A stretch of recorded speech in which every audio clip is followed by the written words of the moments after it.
नमस्कार, आओ मिलकर सीखे चैनल पर आपका हार्दिक स्वागत है। इस वीडियो में मैं लेकर आया हूं कक्षा 7 भौतिक विज्ञान की दैनिक और वार्षिक पाठ योजना, जिसमें प्रकरण लिया है मनुष्य में वाक् यंत्र। इसमें शिक्षण बिंदु है मनुष्य में वाक् यंत्र की कार्यविधि और वाक् तंतुओं की लंबाई। तो चलिए शुरू करते हैं। प्रेजेंट बाय आओ मिलकर सीखें।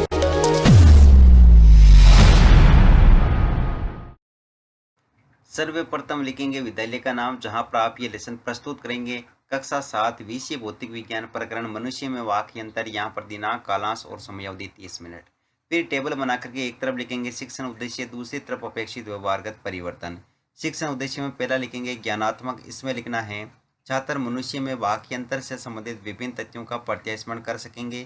छात्र मनुष्य में वाक् यंत्र से संबंधित विभिन्न तथ्यों का प्रत्याविज्ञान कर सकेंगे। अवबोध, छात्र मनुष्य में वाक् यंत्र से संबंधित विभिन्न तथ्यों की व्याख्या कर सकेंगे।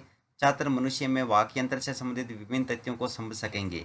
ज्ञानोपयोग, छात्र मनुष्य में वाक् यंत्र से संबंधित ज्ञान का प्रयोग उच्च अध्ययन में कर सकेंगे। छात्र मनुष्य में वाक् यंत्र से संबंधित तथ्यों से प्राप्त ज्ञान का दैनिक जीवन की नवीन परिस्थितियों में उपयोग कर सकेंगे। कौशल, छात्र मनुष्य में वाक् यंत्र से संबंधित विभिन्न तथ्यों की जानकारी प्राप्त कर सकेंगे। छात्र मनुष्य में वाक् यंत्र से संबंधित विभिन्न तथ्यों को चित्र द्वारा प्रदर्शित कर सकेंगे। फिर है अभिरुचि। इसमें लिखेंगे छात्र मनुष्य में वाक् यंत्र से संबंधित तथ्यों के विषय में जानने में रुचि ले सकेंगे। छात्र मनुष्य में वाक् यंत्र से संबंधित तथ्यों के विषय में विचार विमर्श करने में रुचि ले सकेंगे।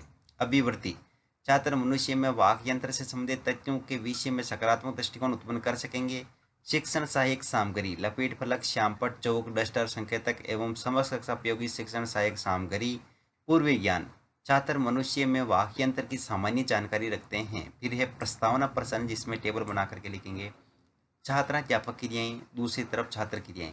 अगर आप छात्राध्यापिका हैं तो जहां पर भी छात्राध्यापक लिखा है उसकी जगह आप छात्राध्यापिका लिखेंगे। इसमें फर्स्ट क्वेश्चन, हम अपने विचारों का आदान प्रदान किसके द्वारा करते हैं? भाषा द्वारा। भाषा हेतु किसकी आवश्यकता होती है? बोली की। मनुष्य में बोली हेतु कौन सी संरचना उपस्थित होती है? वाक् यंत्र। मनुष्य में वाक् यंत्र कहाँ स्थित होता है? समस्यात्मक प्रश्न।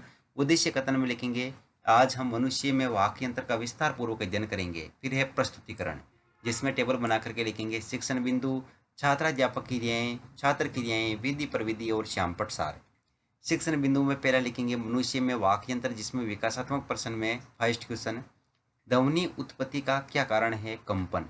कंपन हेतु हमारे गले में क्या स्थित होता है? वाक् यंत्र। मनुष्य में वाक् यंत्र की संरचना कैसी होती है? संभावित उत्तर, विधि प्रवृत्ति में प्रश्नोत्तर, परविधि। फिर है छात्राध्यापक कथन, जिसमें लिखेंगे मानवों में ध्वनि वाक् यंत्र अथवा कंठ द्वारा उत्पन्न होती है। शरीर का यह भाग वाक् यंत्र कहलाता है। यह श्वास नली के ऊपरी सिरे पर होता है। वाक् यंत्र के आर पार दो वाक् तंतु इस प्रकार तानित होते हैं कि उनके बीच में वायु के निकलने के लिए एक संकीर्ण झिरी बनी होती है। यहाँ विद्यार्थी क्रिया में लिखेंगे विद्यार्थी ध्यानपूर्वक सुनेंगे। विधि में वाक्यान विधि, और यहाँ पर वाक् यंत्र से संबंधित यहाँ पर चित्र बनाएंगे। और फिर यहाँ पर श्यामपट्ट सार में लिखेंगे वाक् यंत्र श्वास नली के ऊपरी सिरे पर होता है। वाक् यंत्र के आर पार दो वाक् तंतु तानित होते हैं, उनके बीच वायु निकलने हेतु संकीर्ण झिरी बनी होती है। फिर है बोध प्रश्न, तो इसमें फर्स्ट क्वेश्चन, मनुष्य में वाक् यंत्र कहाँ स्थित होता है? श्वास नली के ऊपरी सिरे पर। अगला क्वेश्चन है वाक् तंतुओं के मध्य क्या स्थित होती है? तो संकीर्ण झिरी। यहाँ पर विधि प्रविधि में प्रश्नोत्तर, परविधि। अगला शिक्षण बिंदु है वाक् यंत्र की कार्यविधि, जिसमें विकासात्मक प्रश्न में फर्स्ट क्वेश्चन, मनुष्यों में ध्वनि किसके द्वारा उत्पन्न होती है? कंठ द्वारा। कंठ का अन्य नाम क्या है? वाक् यंत्र। वाक् यंत्र की कार्यविधि समझाइए, संभावित उत्तर, और यहाँ पर विधि प्रविधि में प्रश्नोत्तर, परविधि। फिर एक छात्राध्यापक कथन, इसमें लिखेंगे जब फेफड़े वायु को बलपूर्वक झिरी से बाहर निकालते हैं तो वाक् तंतु कंपित होते हैं, जिससे ध्वनि उत्पन्न होती है। वाक् तंतुओं से जुड़ी मांसपेशियां तंतुओं को तना हुआ या ढीला कर सकती है। जब वाक् तंतु तने हुए और पतले होते हैं तब वाक् ध्वनि का प्रकार या उसकी गुणता उस वाक् ध्वनि से भिन्न होती है जब वाक् तंतु ढीले और मोटे होते हैं।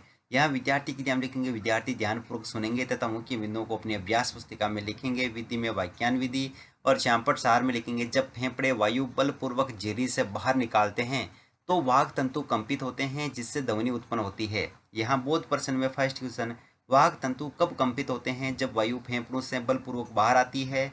अगला क्वेश्चन है, वाक तंतुओं को तना हुआ या ढीला कौन कर सकती है? वाक तंतु से जुड़ी मांसपेशियां। यहाँ पर विधि प्रविधि में प्रश्नोत्तर प्रविधि। फिर अगला सेक्शन बिंदु है वाक तंतुओं की लंबाई, जिसमें विकासात्मक प्रश्न में फर्स्ट क्वेश्चन, वाक तंतुओं के कंपन से क्या उत्पन्न होती है? ध्वनि। ध्वनि का प्रकार किस पर निर्भर करता है? वाक तंतुओं पर। अगला क्वेश्चन है, वाक तंतुओं की लंबाई क्या होती है? संभावित उत्तर यहाँ पर विधि प्रविधि में प्रश्नोत्तर प्रविधि। छात्रा अध्यापक कथन, जिसमें लिखेंगे, पुरुषों व स्त्रियों में वाक तंतुओं की लंबाई में भिन्नता पाई जाती है। पुरुषों में वाक तंतुओं की लंबाई लगभग 20 mm होती है, महिलाओं में ये लगभग 5 mm छोटे होते हैं। बच्चों के वाक तंतु बहुत छोटे होते हैं। यही कारण है कि पुरुषों, महिलाओं तथा बच्चों की वाक ध्वनियाँ भिन्न भिन्न होती है। यहाँ विद्यार्थी क्रिया में विद्यार्थी ध्यानपूर्वक सुनेंगे तथा मुख्य बिंदुओं को अपनी अभ्यास पुस्तिका में लिखेंगे। विधि में वाक्यान विधि श्यामपट सार में लिखेंगे, वाक तंतुओं की लंबाई में भिन्नता होती है, इसी कारण पुरुषों, महिलाओं तथा बच्चों की वाक ध्वनियाँ भिन्न भिन्न होती है। फिर है बोध प्रश्न, तो इसमें फर्स्ट क्वेश्चन, पुरुषों में वाक तंतुओं की लंबाई लगभग कितनी होती है? 20 mm। अगला क्वेश्चन है, किसके वाक तंतु बहुत छोटे होते हैं? बच्चों के। विधि प्रविधि में प्रश्नोत्तर प्रविधि। फिर है मूल्यांकन प्रश्न, तो इसमें फर्स्ट क्वेश्चन, महिलाओं के वाक तंतु पुरुषों के वाक तंतुओं से कितने छोटे होते हैं? 5 mm, 2 mm, 7 mm, 10 mm। वाक यंत्र के आर पार वाक तंतु होते हैं 4 या 2। अगला क्वेश्चन है, बच्चों के वाक तंतु सबसे लंबे होते हैं, सत्य या असत्य? मनुष्य में वाक यंत्र की संरचना बताइए। मनुष्य में वाक तंतु की लंबाई में किस प्रकार भिन्नता पाई जाती है? गृह कार्य में लिखेंगे, मनुष्य में वाक यंत्र की कार्यविधि समझाइए। अंत में परिवेक्षक टिप्पणी।